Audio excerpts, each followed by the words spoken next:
In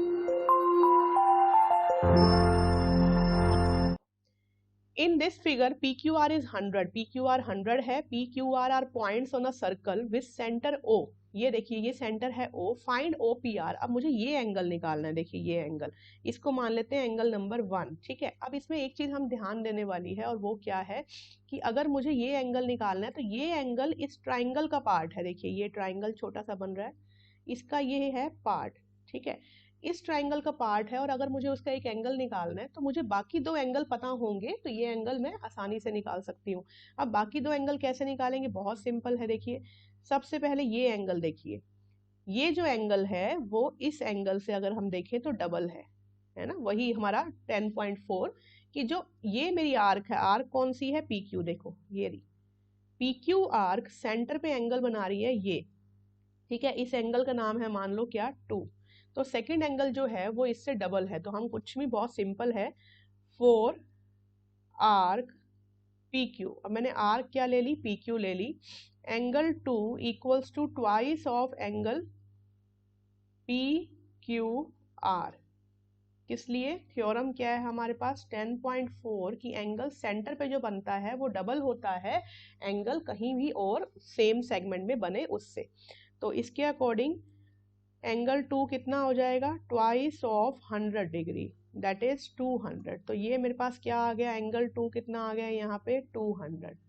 अब ये आ गया 200. तो ये बचा हुआ एंगल, क्योंकि मुझे ट्राइंगल के अंदर जाना है, ट्राइंगल के अंदर मुझे फर्स्ट एंगल निकालना है, तो ट्राइंगल के अंदर जाने के लिए बचा हुआ एंगल निकालना पड़ेगा.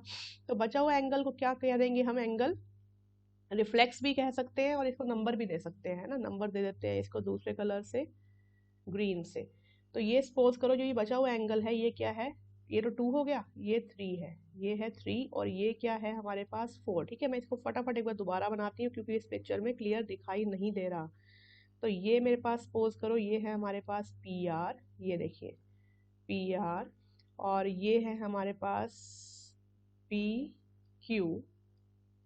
ठीक है, टेढ़ू मेढ़ू सा बन गया है ये, कोई बात नहीं.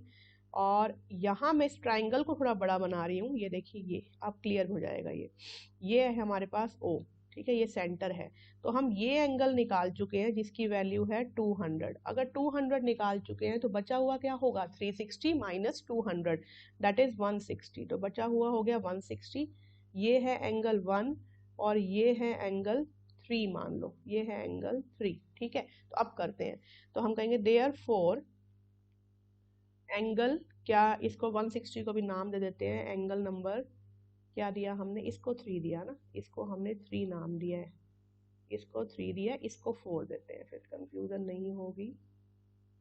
ठीक है, इसको देते हैं 4. देखिए और ये है हमारा जो 200 निकला, इसको दिया हमने एंगल नंबर 2. अब बिल्कुल ठीक है. तो एंगल 2 निकल चुका. देयरफॉर एंगल 3 क्या है? रिफ्लेक्स एंगल 2, मतलब 360 माइनस 200. तो 360 में से 200 गया तो क्या हो गया? 160. 160 आ गया. अब हम पहुंचेंगे ट्राइंगल के अंदर. In triangle POR.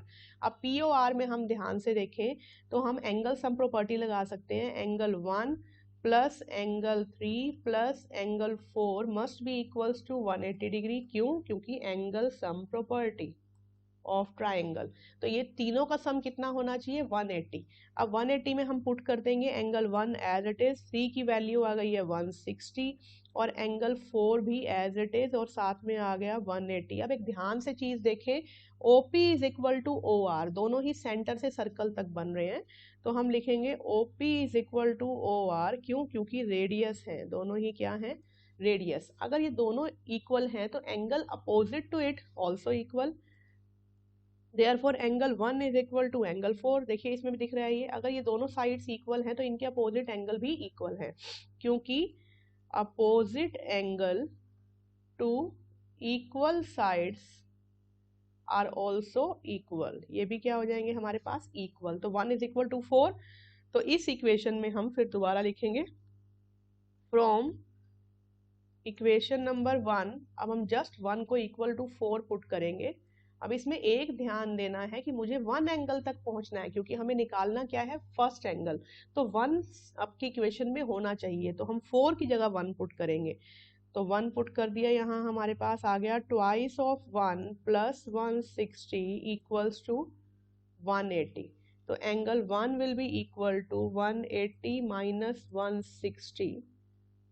तो 1 will be equal to 20 degree by 2, तो ये आ जाएगा 10 डिग्री। तो एंगल 1 क्या निकल आया हमारे पास, 10 डिग्री। यही हमें निकालना था, हमें निकालना था P O P R. O P R क्या है, एंगल 1। तो ओ पी आर कितना निकल आया हमारे पास, 10 degree. This is a solution. तो कुछ भी नहीं किया, बहुत सिंपल है। इसमें सबसे पहले हमने थ्योरम लगाई है 10.4। 10.4 के अकॉर्डिंग ये एंगल निकल आया हमारा, मेन एंगल सेंटर पे 200। अगर 200 निकल आया, हमें ट्राइंगल के अंदर पहुंचना है, क्योंकि ट्राइंगल का एक छोटा सा एंगल हमें फाइंड आउट करना है। ट्राइंगल के अंदर रिफ्लेक्स एंगल है इसका रिफ्लेक्स निकाला जो है 160 डिग्री।